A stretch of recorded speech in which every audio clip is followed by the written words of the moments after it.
I'd love to be the compassionate teacher, the tough but fair teacher, but to my brilliant young minds, these scholars for whom I'd stand up at all costs, I'm the sweaty teacher.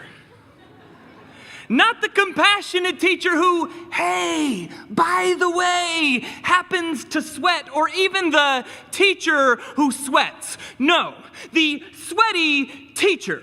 Adjective, sweaty, purposely coming before noun, teacher, as if to say, this is Mr. Lamb. Do not define him by the profession he devotes his life to. Define him by the geysers he calls armpits. Every morning, I wake up in a cold, never mind. The easygoing teacher says, I shouldn't sweat it. The loud teacher says, yeah, you shouldn't sweat it. But even the empathetic teacher doesn't understand. I've got funny teacher potential.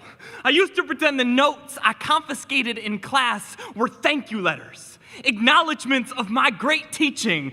Oh, you shouldn't have. Until I intercepted one about a Mr. Stank Pits. No, really, you shouldn't have. Ever since, I've started developing quirky habits to deflect attention, to become someone new, the teacher who shrugs his shoulders really aggressively. The teacher who tucks his tie into his pants and pulls the end out his fly because he's so wacky. But it's no use, because I had the sweaty teacher too, for geography. And to this day, I cannot remember the capital of Bulgaria.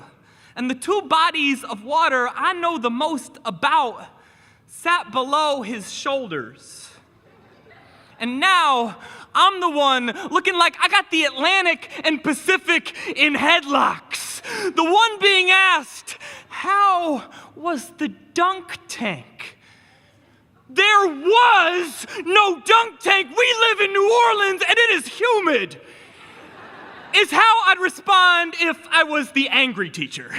Instead, I looked the kid in the eye as the sweat cascades down my nose and splatters onto his blank paper below, and I say, I sweat because I am working my tail off and I need you to do the same.